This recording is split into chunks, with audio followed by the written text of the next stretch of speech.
What if you found a diary written by your future self? A future where everyone you love is gone, and it's your fault. That's exactly what happens to Rudeus Greyrat in Volume 15 of Mushoku Tensei. What begins as a normal day spirals into a fight against fate itself, as he discovers the terrifying cost of trusting the wrong god, and the even higher price of doing nothing. This volume isn't about leveling up or learning new spells, it's about losing everything and trying to stop it before it happens. If you're new here, hit subscribe for more deep dive anime breakdowns, and don't forget to like the video if you want to see us cover Volume 16. Let's dive in.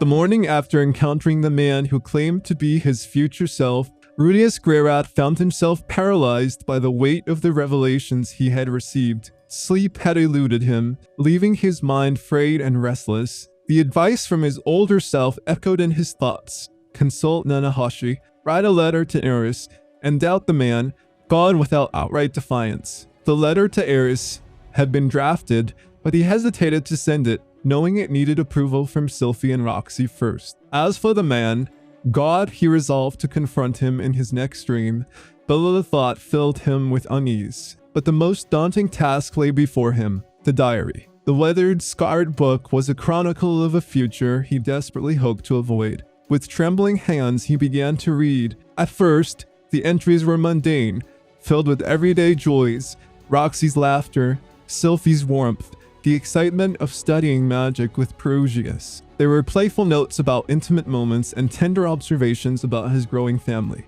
It was the life of a man content, a life Rudeus recognized and cherished. Then, the tone shifted. Roxy collapsed, her body succumbing to petrification syndrome, a cruel disease that turned flesh to crystal. Desperation drove Rudeus, Cliff, and Zenoba to steal a god-tier incantation from the church, a reckless act that spiraled into disaster. The mission failed.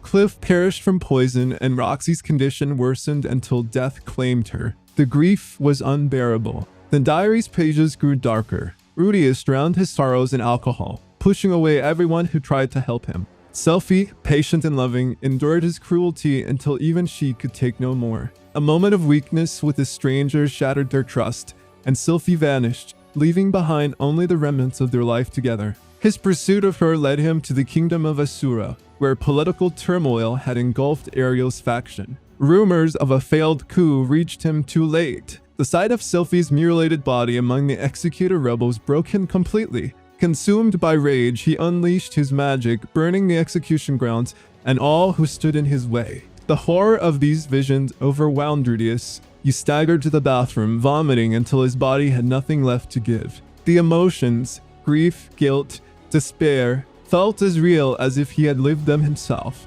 When Sylphie found him, her warmth and concern were a lifeline. He clung to her, terrified of losing her, vowing silently to never let that future come to pass. Later, he sought solace in Roxy's presence, doting on her with an almost desperate tenderness. Her reassurance that she was healthy and happy eased his fears if only slightly. The diary's warnings were clear.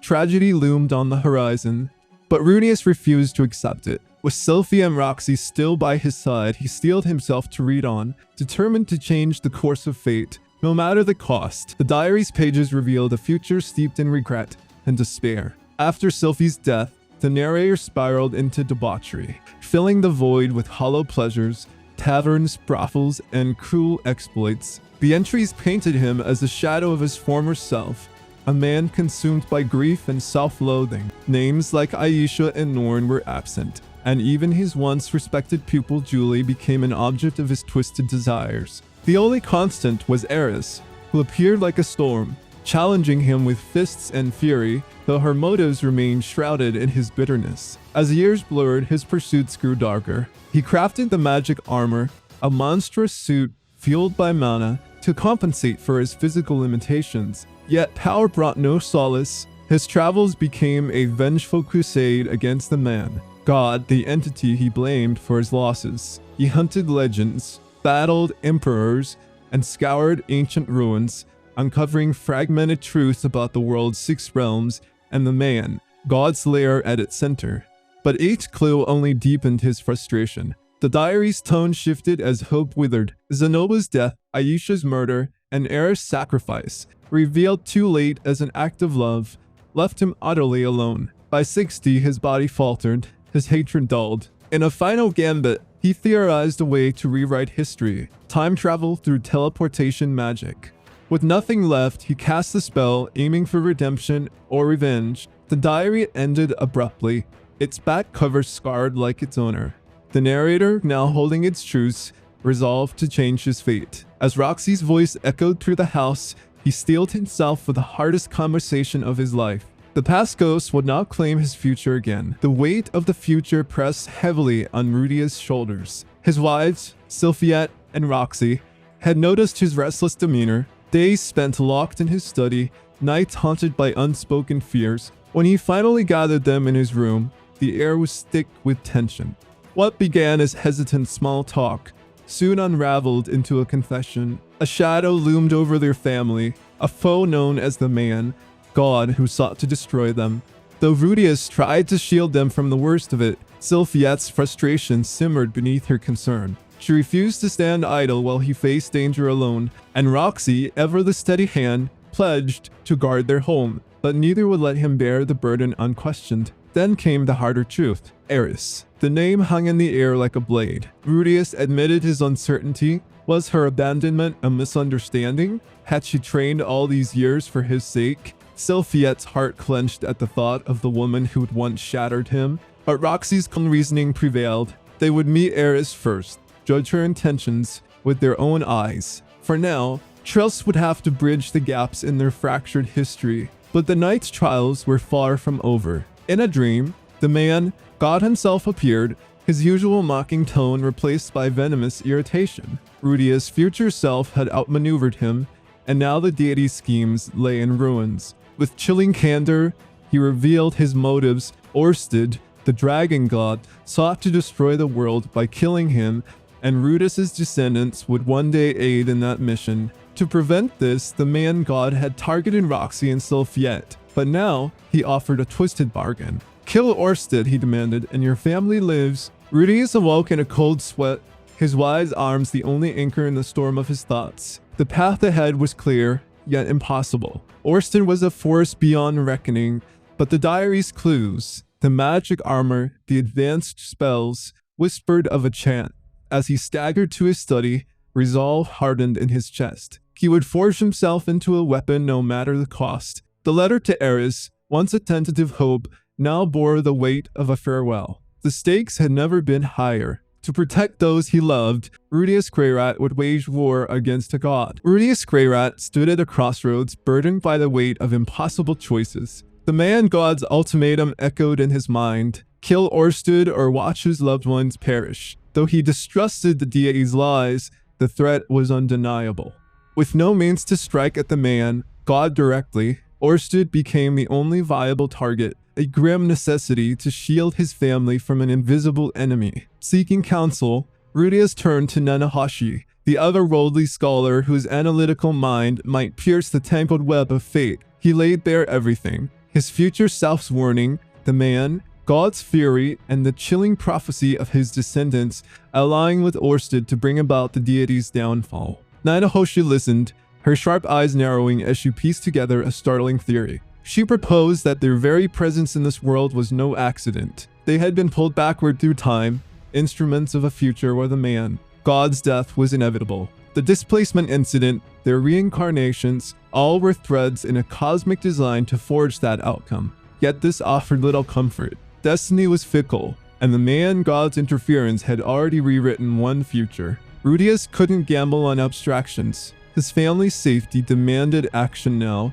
When Nanahoshi hesitated, torn by loyalty to Orsted, Rudeus fell to his knees, his forehead pressed to the cold floor. Pride meant nothing against the image of Sylphie, Roxy, or his children lying lifeless. The raw desperation in his plea shattered Nanahoshi's resistance. Reluctantly, she agreed to aid him, though guilt shadowed her features. As Rudeus left her room, relief warred with self-loathing. Had he just damned himself? Orsted's death might sever the Man God's vendetta, or spiral the world into chaos. But with no path left untainted, Rudeus steeled himself for the unthinkable. The chessboard was set, and he would sacrifice even his humanity to protect those he loved. In the frostbitten reaches of the northern territories, the Sword Sanctum stood as a bastion of martial prowess, its air thick with the clatter of wooden blades and the fervor of warriors. Among them was Eris Greyrat, the fiery-haired Sword King, clad in the regalia of her rank, a sight that commanded both respect and wariness. Yet beneath her formidable exterior, a flicker of uncertainty gnawed at her as she prepared for a journey long overdue. Her companion, Nina, observed Eris' uncharacteristic anxiety with a mix of amusement and exasperation. The red-haired warrior fussed over her appearance, lamenting that her beloved Rudeus had once preferred her in frilly dresses, a far cry from the austere garb of the sanctum. Nina's attempts to reassure her were met with distracted replies, for Eris' mind was already racing toward the distant city of Sharia, where Rudeus awaited. The conversation took a darker turn when Nina hesitantly repeated the rumors swirling around Rudeus, tales of his strength, his exploits, and whispers of infidelity. Eris' confidence wavered for a breath, but the mere suggestion that Rudeus might have forgotten her ignited a fury so fierce that Nina barely deflected her punch. The tension dissolved only with the arrival of Ghislaine and Isolde, their party now complete for the journey ahead. Just as farewells were exchanged, a courier arrived, bearing a letter that halted Eris in her track. The handwriting was unmistakable. Rudeus Greyrat. With trembling hands, she tore into the envelope, her excitement crumbling into frustration as she struggled to decipher the words. Isolde, taking pity, read it aloud, and with each sentence, the room seemed to grow colder. Rudeus' letter was a bittersweet confession. He spoke of heartbreak, of years spent adrift in grief after her abrupt departure, and of the two women who had mended his shattered spirit. Yet, if Eris still wished it, he would welcome her as his third wife. Isolde's outrage was immediate, decrying his audacity, but Nina saw the pain and honesty woven into his words. Then came the postscript, a line that froze the blood in their veins. Rudeus was marching to battle against the Dragon God Orsted, a fight he did not expect to survive. For Eris, the world narrowed to a single point. The doubts, the anger, the years of separation, none of it mattered now. With a grin sharp as her swords, she spurred her horse forward, snow flying in her wake. Ghislaine followed without question, leaving the others stunned in their haste. The letter had been a plea, a challenge, and a revelation, and Eris, ever the storm, would answer it with every ounce of her being. The road to Sharia stretched before her, but in her heart she was already at Rudeus' side, ready to carve their future from the jaws of fate. The weight of impending battle pressed heavily on Rudeus as he threw himself into preparations for his confrontation with Orsted, the Dragon God. The man, God's ominous warning echoed in his mind. Failure meant the annihilation of his family. With no margin for error, Rudeus methodically divided his efforts into three critical tasks: constructing the magic armor, securing allies, and devising a viable strategy. The magic armor became his primary focus. Inspired by his future self's diary, he envisioned a suit capable of rivaling the seven great powers. With Clef's expertise in magic circles and Zenoba's engineering brilliance, the project took shape in a secluded cabin outside Sharia. Roxy and Sophie lent their talents, the former overseeing logistics while the latter's silent casting proved invaluable. The man, God's unexpected advice accelerated progress, suggesting design tweaks that enhanced durability and efficiency. What was meant to take half a year now neared completion in mere months, a towering 3-meter behemoth, layered with redundant enchantments. Yet allies were harder to come by. Rudeus, bound by caution, refused involvement, dismissing Orsted as an insurmountable foe. Rudeus and Badigati remained elusive, reluctant to endanger friends like Zenoba or Cliff. Rudeus resigned himself to facing Orsted alone. The thought of Eris, whose strength might tip the scales, lingered, but their unresolved past made the idea feel unjust. Strategy consumed his remaining hours. Distance and deception became his pillars. He envisioned bombarding Orsted from afar with relentless magic, exploiting terrain and traps to offset the Dragon God's overwhelming might. Nanahoshi, though skeptical, offered grim counsel, poison, ambush, and psychological manipulation. Ariel facilitated access to lethal toxins, while Ellen Elise drilled him in close-quarter survival tactics. Even the basement's cursed relics were scavenged for potential tools, though their absurdity offered little hope. Beneath the pragmatism simmered dread. The man-god's taunts, veiled threats, and half-truths gnawed at him. Yet Rudeus pressed on, driven by love for his family and the desperate need to rewrite fate. As the magic armor's final components took shape and his arsenal of spells and poisons grew, one truth crystallized. Victory demanded not just power, but ruthlessness. The stage was set. The battle loomed, and Rudeus, armored in resolve and artifice, would meet it head-on, for even the slimmest chance was worth gambling everything. Time flowed relentlessly, indifferent to Rudeus Greyrat's worries. Another month had passed, and with it, the completion of his greatest creation yet, the magic armor Mark I. Standing 3 meters tall, its bulky frame was encased in thick, crude plates of armor, giving it a squat and formidable appearance. Though far from elegant, its functionality was undeniable. The armor operated by channeling the wearer's mana, turning it into an extension of their body. Its right arm boasted a modified Gatling gun, capable of firing deadly stone cannon spells at a devastating rate, while the left arm housed a stone of absorption to counter enemy magic. A massive shield, reinforced with one of Paul's old magic swords, completed its arsenal, a last-ditch weapon against an opponent as formidable as Orsted. During the final test, the armor proved its worth. Rudeus moved with astonishing speed. His strikes left craters in the ground, and spells bounced harmlessly off his defenses. Even Zenoba, a blessed child, broke his hand trying to land a blow. The victory was intoxicating, filling Rudeus with confidence. Yet beneath the triumph lingered a gnawing fear. Orsted was no ordinary foe. That evening, Roxy announced her pregnancy, bringing joy to the household. The celebration was warm, filled with laughter and shared stories. But as the night wore on, Rudeus gathered his family and delivered a sobering truth. He would soon face a battle he might not survive. The room fell heavy with tension, especially when Norm protested, unable to comprehend why he would take such a risk.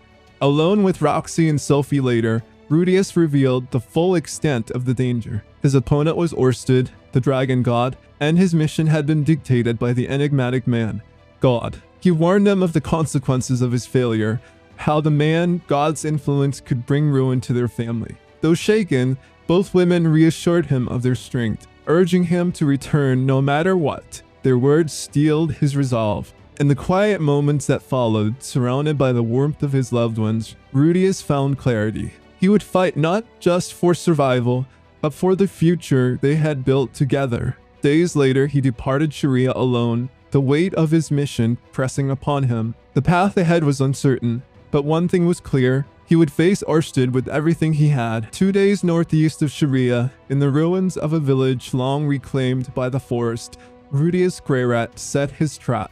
The stage was carefully prepared, oiled floors to hinder movement, hidden traps, and a decoy to lure his prey. His target was Orsted, the Dragon God, a being of unimaginable power. From a vantage point above the abandoned village, Rudeus watched as Orsted, drawn by Nanahoshi's ruse, stepped into the heart of his ambush. The moment smoke signaled his position, Rudeus unleashed a devastating lightning spell, followed by a relentless barrage of magic, cumulonimbus to darken the skies, frost nova to encase the battlefield in ice, and finally, a colossal boulder summoned from the heavens. The earth trembled under the force of his assault, yet when the dust settled, Orsted emerged, battered but unbroken. Clad in his towering magic armor, Rudeus met Orsted head-on. His Gatling gun spat a storm of stone cannons, each projectile chipping away at the Dragon God's defenses. For a fleeting moment, it seemed victory was within reach. Orsted bled, his movement slowed by Rudeus's Quagmire spell.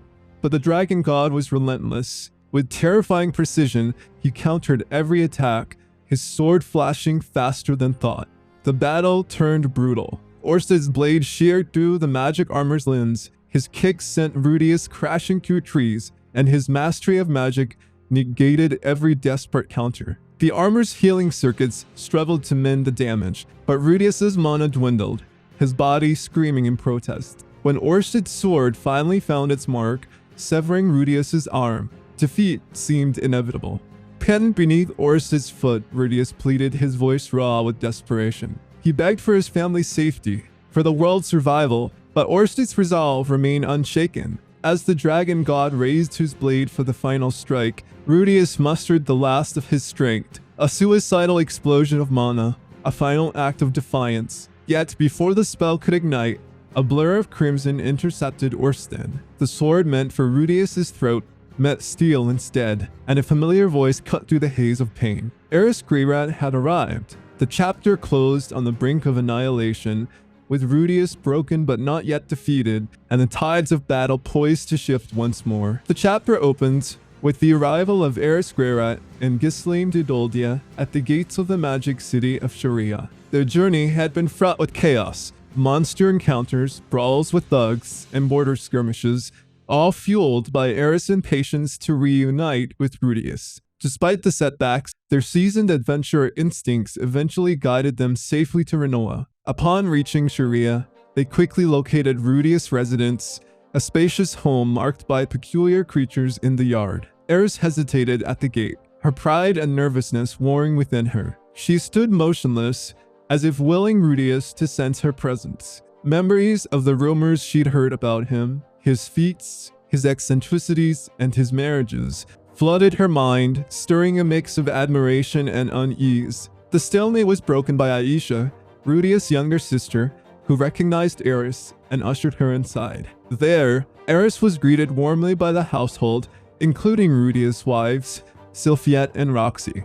Though tensions simmered beneath the surface, the meeting remained civil, thanks in part to Aisha and Lilia's mediation. However, the peace shattered when Eris learned Rudeus had gone to battle Orsted alone. Furious, she berated his wives for not accompanying him, then rallied them and Gisleam to chase after him. They arrived just in time to witness Rudeus on the brink of death. Eris leapt into the fray, confronting Orsted with the Phoenix Dragon Sword, one of the legendary 7-sword god blades. Though she knew she couldn't defeat him, she fought with calculated precision, drawing on every lesson from her training with the sword god. She deflected Orsted's attacks, even severing his hand momentarily, but his near-instant regeneration and overwhelming power made the battle a desperate struggle. As the fight raged, Rudeus regained consciousness, his body broken but his resolve flickering back to life. Orsted, recognizing Rudeus' potential and his immunity to the Dragon God's curse, made an unexpected offer: betray the man, God, and serve him instead. The proposal hung in the air, laden with tension. Rudeus, torn between fear and hope, weighed the consequences. With his family's safety at stake, he made his choice. Kneeling before Orsted, Rudeus pledged his allegiance, tears glistening in his eyes. The chapter closes on this pivotal moment, the beginning of a new alliance, one that would alter the course of their fates forever. The chapter begins with Rudeus settling back into his peaceful daily routine. Though the shadow of his recent battle with Orsted lingers, his severed arm has been miraculously restored, and a mysterious bracelet from the Dragon God now adorns his wrist, a symbol of their newfound alliance and perhaps protection from the man God's influence. Despite the weight of his choices, a sense of relief washes over him. The uncertainty of the future remains, but for now, he breathes easier. Yet, one significant change disrupts the household's rhythm. Eris Greyrat has moved in. Tall, striking, and radiating confidence, she moves through the home like a quiet storm, observing Rudeus' family with a mix of curiosity and unspoken tension. Her presence is impossible to ignore, whether she's devouring meals with gusto, silently watching Sylphie and Roxy, or practicing sword swings in the yard with Norn. Rudeus, however, is paralyzed by hesitation. The years apart have transformed Eris into a woman, both familiar and foreign, and his heart races whenever their eyes meet. He longs to confess his feelings, to bridge the gap between them, but fear holds him back. What if she resents him for his marriages? What if the Eris he remembers is gone? His wives, Sylphie and Roxy, urge him to act, their patience wearing thin. Roxy, ever perceptive, chides him for delaying the inevitable. Emboldened by her words, Rudeus resolves to finally speak with Eris, only to falter at every opportunity. A chance encounter in the bathroom leads to an accidental groping incident and a swift knockout punch, But even this clumsy moment becomes a turning point. As Rudeus regains consciousness, his head resting on Eris's lap, the tension between them softens. Her fingers, usually clenched around a sword, gently stroke his hair. The words they've both avoided finally spill out, awkward, honest, and raw. Eris admits she still loves him despite everything.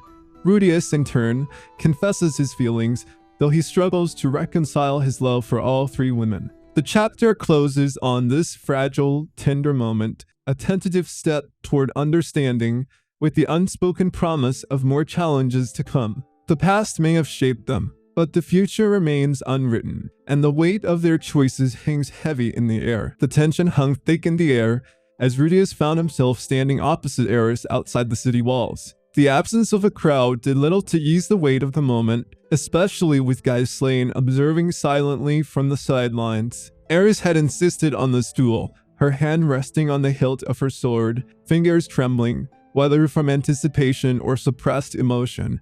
Rudeus couldn't tell. His mind raced. Losing might be the simpler outcome, but surrendering outright could insult Eris's pride. She had trained relentlessly to protect him, and dismissing her efforts would betray the growth they'd both undergone. Yet facing her as an opponent was daunting. Eris was a sword king now, her strength honed to a razor's edge. The remnants of his shattered magic armor were a stark reminder of his limitations. The Slane's voice cut through his thoughts, urging him to show Eris his true feelings. The words resonated, pulling him back to their shared past. How had he handled her fiery temper before? With patience, honesty, and a touch of humor. Steeling himself, he lowered his staff, refusing to fight. Eris advanced, her silver blade gleaming, a relic of the 7 sword god blades, gifted by Galfalon himself. When she demanded to know why he wouldn't engage, Rudeus confessed the truth. He loved her. The admission sent a visible ripple through her, her bravado cracking like thin ice. What followed was a collision of emotions. Eris, ever the storm, swung her sword, only to tap him lightly with the hilt. Then she was in his arms, her body pressed against his, her voice trembling as she voiced her insecurities. She couldn't cook like Sylphie, lacked Roxy's intellect, and feared she wasn't his type. Rudeus reassured her, his words dissolving her doubts. When he asked her to marry him, her haughty hemp barely masked her joy. That night, the household absorbed the news with mixed reactions. Zenith's silent, relentless punches conveyed her disapproval, while Norn and Aisha offered reluctant acceptance. Roxy and Sylphie welcomed Eris warmly, their bathhouse bonding session a quiet testament to their unspoken agreement. But the true test came later, in the privacy of their bedroom. Eris, fueled by years of pent-up longing, was relentless. Her passion bordered on ferocity, leaving Rudeus both exhilarated and exhausted. By morning, he awoke to find her already training in the yard, her energy undimmed. As he reflected on the night, her strength, her warmth, the way her muscles flexed under his touch, he couldn't help but smile.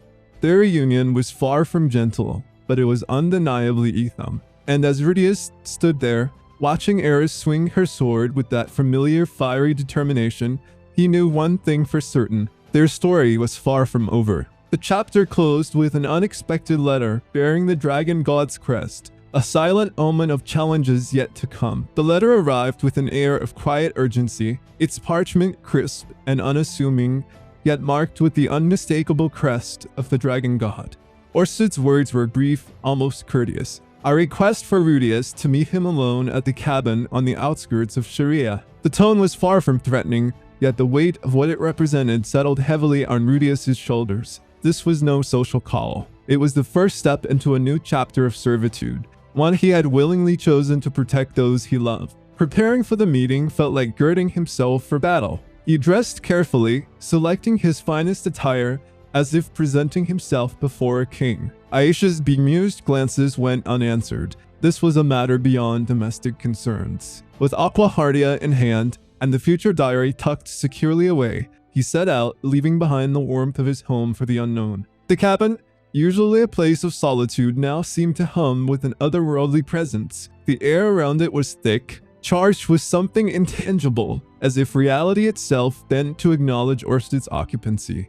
Rudeus knocked, announcing himself with a formality that bordered on reverence. The Dragon God's response was calm, almost indifferent, yet it sent a ripple of unease down his spine. Stepping inside, Rudeus found Orsted waiting, his imposing figure radiating quiet authority. The conversation began with an unexpected revelation. Eris had followed, her distrust of Orsted as sharp as her blade. She burst into the cabin, defiance in her stance, ready to fight at the slightest provocation. Orsted, however, remained unfazed, his patience unshaken. With a few reassuring words, Rudeus managed to temper her aggression, though her glare never wavered. The heart of the meeting unfolded as Orsted fulfilled his promise, a method to shield Rudeus's family from the man. God's influence, a guardian beast bound by destiny, would stand as their protector.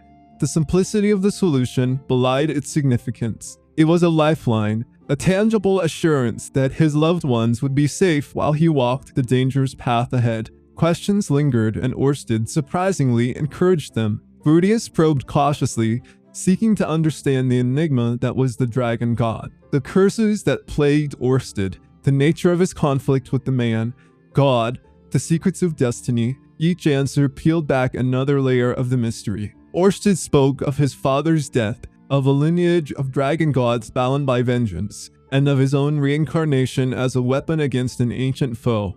The weight of centuries hung in his words, a burden Rudeus could scarcely fathom. Yet amidst the revelations, one truth stood clear. Orsted trusted him. Not blindly, but enough to share fragments of his purpose, enough to treat him as an ally, rather than a mere pawn. It was a fragile trust, but for Rudeus, it was a beginning. As the meeting drew to a close, Rudeus left the cabin with more than answers. He carried the weight of a new responsibility. The road ahead was uncertain, fraught with dangers unseen, but for the sake of his family, he would walk it without hesitation.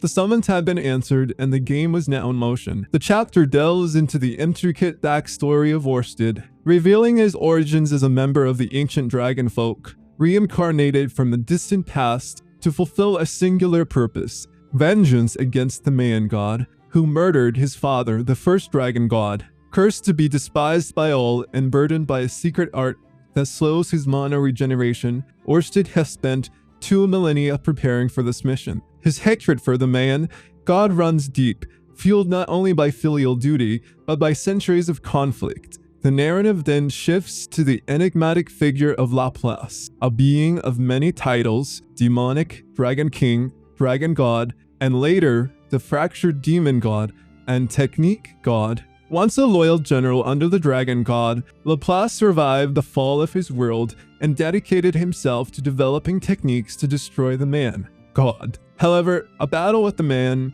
god's apostle, the fighting god, split his soul in two. One half became the insane demon god, consumed by hatred for humanity, while the other became the technique god, a master of skills, who founded the 7 great powers. Rudeus, absorbing this flood of information, grapples with the revelation that he possesses a Laplace aspect, a fragment of Laplace's essence that grants him immense magical potential. Though relieved to learn he isn't Laplace's reincarnation, he wrestles with guilt over the possibility that his reincarnation overwrote the original Rudeus's soul. Orsted reassures him. The child's soul likely couldn't have survived such a powerful vessel, meaning his existence spared Paul and Zenith the pain of losing their son. The conversation turns practical as Rudeus negotiates his role as Orsted's subordinate. He requests time for his family and, after some hesitation, a salary. Orsted responds with staggering generosity, gifting him a legendary magic sword worth a fortune and a bag of rare magic stones. The weight of the payment underscores the gravity of their coming battle against the man god. As the chapter closes, Rudeus and Eris walk home, the day's revelations heavy on their minds. Rudeus, though unsettled by the truths uncovered, reaffirms his identity. He is still himself, Laplace's aspect or not. Eris, ever direct, seeks reassurance, and Rudeus gives it, their bond unwavering despite the cosmic scales of their newfound mission. The road ahead is daunting, but with Orsted's alliance and his loved ones beside him, Rudeus steps forward, determined to protect the future he's built. Eris awoke in an unfamiliar room, disoriented but quickly recalling the previous day's events, the battle alongside Rudeus against Orsted, a dream she'd trained years to fulfill. Yet now, with the fight behind her, she found herself adrift. The certainty of her purpose had vanished, replaced by an unsettling question. What comes next? Her days in a Greyrat household only deepened her unease. Surrounded by Rudeus' other wives, Sylphie and Roxy, Eris couldn't help but compare herself to them. Sylphie, gentle and capable, managed the home with effortless grace. Roxy, a respected professor, carried herself with quiet confidence. Eris, meanwhile, felt like a storm in a teacup. Too loud, too rough, too rough. Her attempts to fit in were disastrous. A shattered cutting board, a near fire in the kitchen, and a humiliating dismissal from a security job after she accidentally exposed the bald head of the university's principal. Each failure gnawed at her, reinforcing the fear that she had no place in this peaceful life. But Eris wasn't one to wallow. If she lacked the skills to contribute, she would learn or find another way. Her chance came when Norn, Rudeus' sister, was cornered by an arrogant, noble boy. With a single motion of her sword, Eris cut through his pretensions and his belt, sending him fleeing in terror. The act was instinctive, a reflex honed by years of battle. Yet to her surprise, Sylphie and Roxy didn't scold her. Instead, they thanked her. Sylphie's words struck a chord. You trained for years so you could stand in front of Rudy when it matters. That's something to be proud of. It was a revelation. Eris didn't need to become someone else. Her strength, the very thing that made her feel out of place, was what this family needed. The chapter closed with Eris standing before Zenith, Rudeus' mother, whose silent smile seemed to understand everything. In that moment, Eris embraced her role, not as a replacement for Sylphie or Roxy, but as the sword that would guard their future. Her path was clear. She would marry Rudeus, not despite who she was, but because of it. The wild blade had found its sheath at last. By the end of Volume 15, Rudeus has stepped into a new role. Not just as a father or a husband, but as a player in a much greater war. His alliance with Orsted marks a turning point not only in his fight against the man, God, but in his understanding of what it means to truly protect someone. Eris' return, the forging of the magic armor, and the brutal confrontation with Orsted have all pushed him past the limits of who he once was. What comes next isn't a simple path of heroism. It's a dangerous climb toward a future that still wants to destroy him. But this time, Rudeus isn't running from it. He's walking straight into the storm. If this video gave you something to think about, hit that like button, comment below with your thoughts on Rudeus' decision, and of course, subscribe if you want to follow the journey all the way to the final volume. Thanks for watching, and I'll see you in the next one.